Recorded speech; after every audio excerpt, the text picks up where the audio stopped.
Monster Tamer games are games about taming monsters. Monster battling games are games about battling monsters. And for some reason, fans of monster battler games have some kind of brain rot that makes them think that that genre, that title of type of game, somehow invalidates or makes their game inferior to other games, when it doesn't. Most people actually prefer monster battlers. People don't like the processes that are involved into a genuine, deep, and well built systems that are present in monster taming games.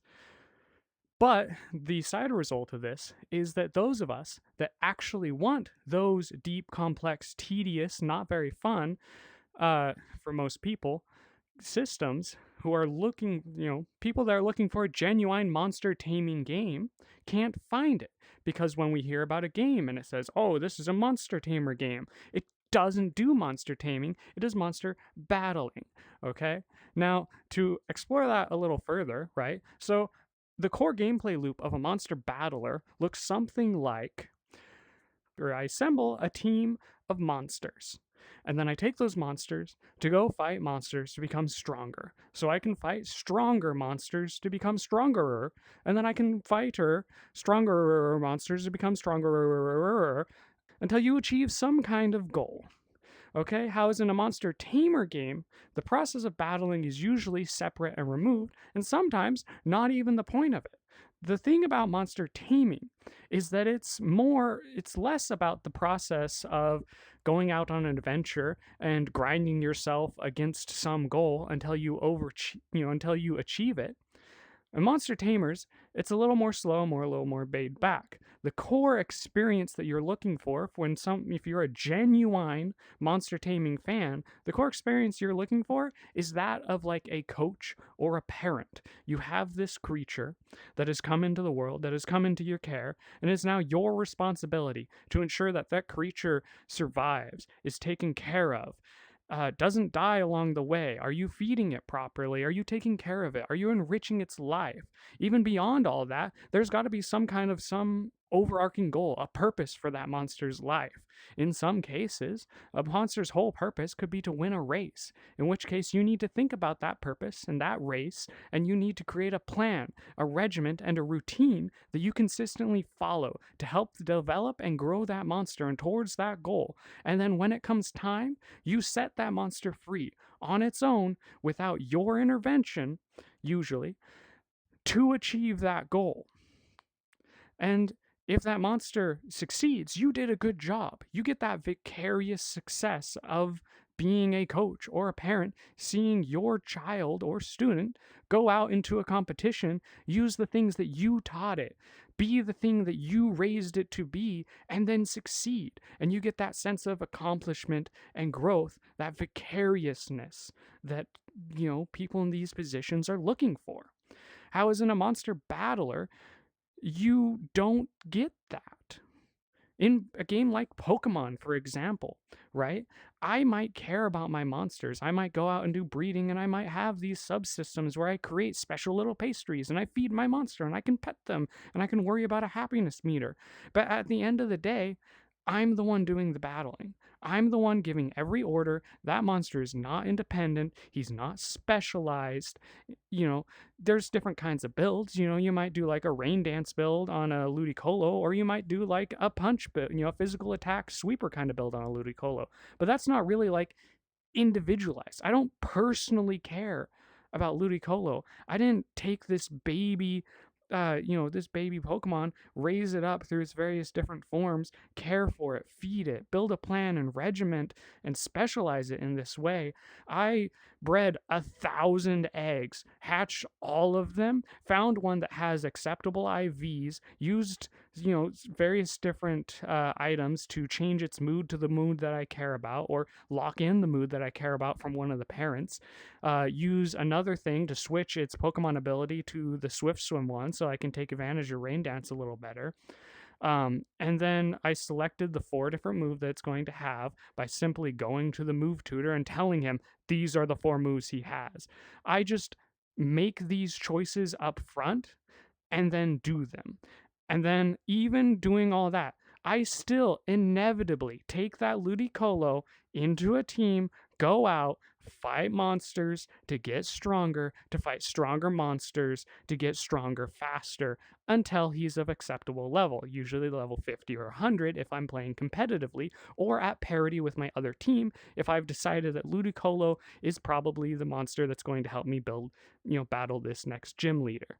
And of course, and beyond all that, you can absolutely go into other kinds of, things. You don't have to battle monsters in Pokemon. That's a big argument I see a lot. People are like, you don't have to battle monsters in Pokemon. It's not a monster battler, it's a monster tamer game because you tame the monsters. You capture them and you tell them what to be. And that's not good enough. If you've played an actual monster tamer game, you probably hated it. But you maybe might be able to appreciate how much Pokemon lacks in the taming department. Now, just because you can do a thing in a game doesn't mean that's the primary game loop, right? When we're talking about genre, when we're trying to describe what a game is, we're trying to tell a person, what experience am I going to get out of this game? We're not concerned with the vast majority of possibility. When I say Pokemon is a monster battler, I'm saying the core gameplay loop, the expected and encouraged gameplay, the experience of going through a Pokemon game is that of capturing and battling Pokemon. Capturing is merely a subsystem that, allows you to access the vast roster of Pokemon to assemble your team. Okay, just being able to select who's in your team isn't enough. Capturing isn't a taming thing. It's not inherent to taming, and saying it's some kind of taming system or pointing at that as one of the taming things is redundant and dumb. It shows that you don't understand what taming is. Beyond all of that, for some reason, all these monster battlers think that calling their favorite game, a monster battler is derogatory. It's not derogatory. What's derogatory is calling it a Pokemon clone, which it probably is. And that's what they're really afraid. They hear you say, that's not a monster taming game, that's a monster battling game. But what they're actually hearing is your game is a Pokemon clone. And they know in their hearts that's true, but they can't accept it because they feel that somehow that devalues the experience. That makes their game less good. It doesn't. If you enjoy a game that is a blatant ripoff of Pokemon or a reskinning of its tools and utilities, then you enjoy that. You probably enjoyed Pokemon, ROM hacks, which is good and perfectly valid. Pokemon's a really good game. A lot of people like it, and there's nothing wrong with enjoying that kind of gameplay. Beyond that, you've got other games that are definitely monster battlers, but certainly aren't Pokemon. They inherit from it and they understand from it. Games like Koromon or Nexomon are good examples of these. They're not Pokemon clones, they're still monster battlers. They're not about taming monsters. You are assembling a team to go fight other monsters for whatever overarching story goal you might have, right? At the end of the day, you're still battling monsters in those. It's not about training, it's not about a vicarious victory through a thing that you've raised and taught and released out into the challenge. It's about walking into that challenge with these other creatures separate from yourselves and giving them commands, or in games like Dragon Warrior Monsters. In that game, you can give them different general commands and allow them to make specific choices themselves. But at the end of the day, that's still a monster battler. It's still a game about taking these monsters out into battle and fighting other monsters. Your goal is ultimately this Starry Night tournament that you want to achieve to get a wish to save your sister. But I'm not raising these monsters. I'm not feeding them every day. I'm not thinking about, oh, this is the kind of monster that's going to be good at winning a race or something like that. There's no training room, there's no gym, there's none of that. I'm not raising these monsters. I'm collecting these monsters, breeding them together to get more stronger monsters to fight even more other stronger monsters. Now, there is a pretty well in-depth breeding system within that game, and that's really enjoyable. And that really tickles my monster tamer kind of experience from there. But I'm not delusional enough to call this a monster tamer game. It's a monster battler game with a really neat breeding system that reminds me of monster tamers. And that doesn't make the game any worse, and it doesn't make it any better. It just means that that's an accurate description of the experience.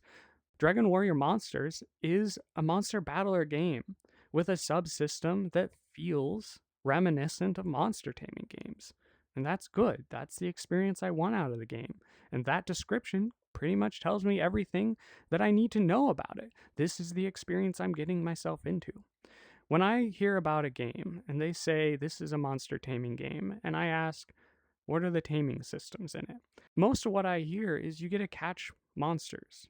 And then those monsters gain levels, and you select what moves they get. And oh, there's also a happiness system. And if you feed them right foods, then they get more happy with you. And if they're not happy with you, maybe they get penalties in battle or something. I don't know. It never accurately describes what a genuine monster tamer is. And to my knowledge, there really aren't any good examples of a genuine monster tamer. There is a new game coming out though, shows a lot of promise. Someone asked the question of, hey, that monster taming subsystem within the Sonic Adventure games was pretty neat and enjoyable. What if that was a full game? And a lot of criticism around that is, well, it's not actually fun. It's a separate side system from the main game of Sonic. You're there to play Sonic, and incidentally, between the fast-paced, action-oriented gameplay of Sonic, you get to slow down a little bit and enjoy this Chow Garden thing. And so that's kind of why no one's really made it. No one really actually wants a monster taming game. But finally, some indie dev said, well, no, actually, I do want that. And they're making it. It's called Bobo Bay. And from what I've seen so far, it genuinely appreciates the kinds of things that I've identified as being monster taming.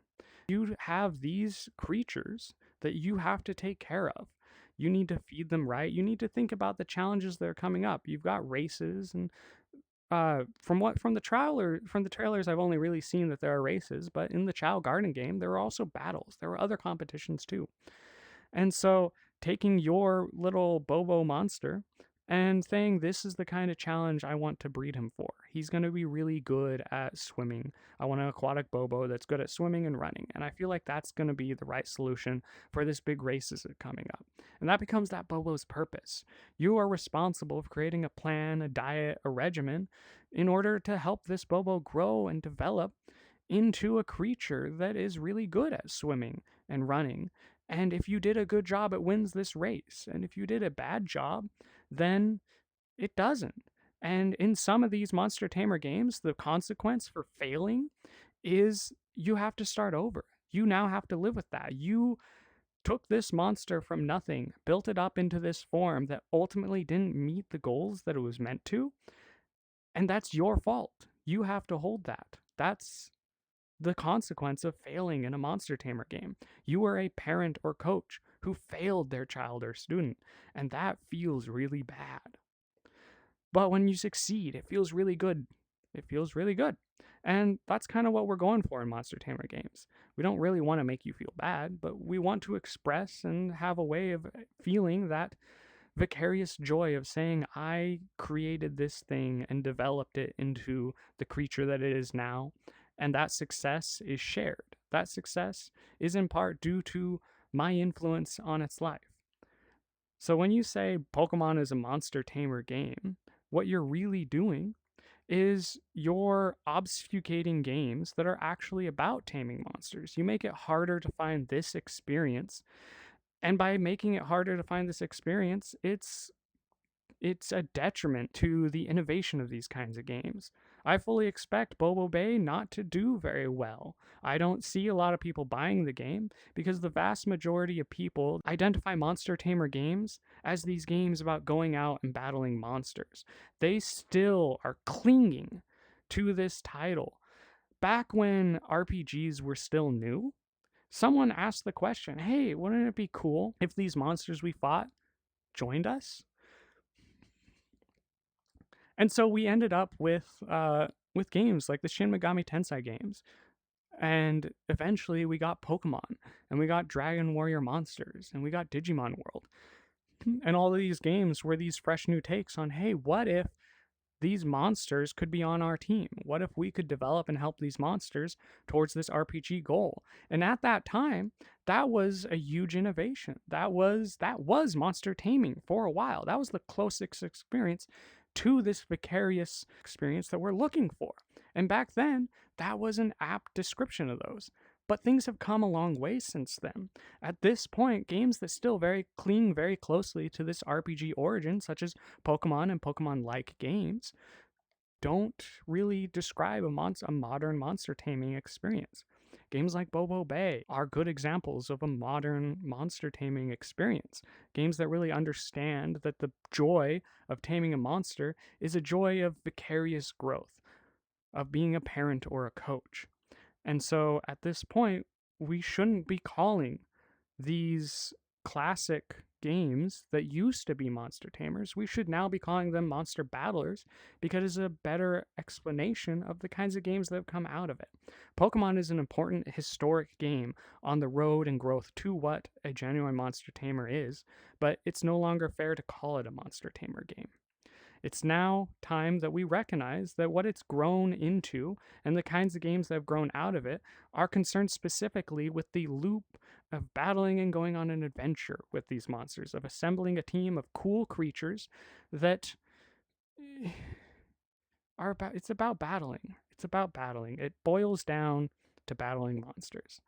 And a monster taming game boils down to taking care of, raising, training, and specializing a monster. You could take all of the challenges, the battles, the races, out of genuine tamer games, and it would still be the same game. You're taking care of a monster, you're raising it. You could say, I really want a fish monster that's good at swimming, and you regiment and you put him on a diet and you develop him and you get him really good at swimming, and maybe that's good enough for you, and that's good enough for a monster tamer game, and a game that encourages you to do that. A game whose core loop is doing that is a monster tamer game. I mentioned Digimon World 1 earlier. That's a really good example of a monster tamer game. See, Digimon World 1 has a training gym, and it's really tedious, and a lot of people really don't like that system, which is fair. People generally don't like monster taming. It's, being a coach or a parent sucks. It's a difficult, tedious job that you have to do every single day, whether you like it or not. And creating a game about that is really hard. But Digimon World 1 does a good job in having you do those tedious, difficult things. And when you eventually figure out how to get that Digimon to be its best self and you raise it into that form and you go out and you accomplish that challenge, and sure, yeah, typically that challenge is beating up a different Digimon, but the process isn't, you don't go out and fight this Digimon and then see, oh, I'm not strong enough, go out, get a couple more levels, fight it again, and then say, oh, well, maybe, fight it again, and then realize that, oh, hey, actually, I'm only doing like half damage because this is like a rock type Digimon, and I'm using like fire type moves. I'll go out and get a water type Digimon, train up to parity with my main Digimon, and then go and fight that monster and da da da. Right? That's a monster battler loop. In Digimon, you go and you fight it, and either you run away or that Digimon dies. But the real consequence of not being good enough to defeat that monster is usually you have to start over. You usually don't get to just go back and train some more. You have to look at your plan, say, this is how I raised that Digimon. That wasn't a good enough way of raising that Digimon. I need to do better. I need to be a better coach. I need to be a better parent for the next Digimon. And that's the core struggle. That's what monster taming is. And that's the games that I want to see. And I don't think we're going to get a lot of that as long as the monster battler brain rot continues to compel these people to call their games monster tamers. It's going to be very, very difficult for genuine monster tamer games to flourish. If a monster tamer game were to release today, and I wanted to talk about it, I could talk about all the things that it does right, and no other monster tamer game, no other game called a monster tamer is doing these things. And it doesn't feel fair to compare a genuine monster tamer game and a Pokemon against each other. They're different games. Being a coach or a parent is very different from being a Pokemon master. Okay? They're totally different, separate experiences, and trying to cram Pokemon Masters and these monster battler games under this monster taming title only serves to hurt the monster taming genre. It obfuscates genuine monster tamer games. it makes all discussion around it centered around these monster battler mechanics. And then when people come out and want to make more monster battler games, games like Pokemon, they're inspired by these games, or they're inspired by other monster battler games distinct from Pokemon, such as Nexomon or Koromon or so such and onwards, right? They end up using this monster tamer terminology, but they never investigate any deeper into these monster systems, these monster taming systems. They're not creating a taming experience, but they're selling people on a taming experience. And so many people that enjoy monster battlers use this as a way of finding more monster battlers. So what you're doing ultimately when you call a monster battling game a monster taming game is you are harming a non vocal minority of people that want a genuine experience about monster taming. Monster taming games are about taming monsters, monster battling games are about battling monsters.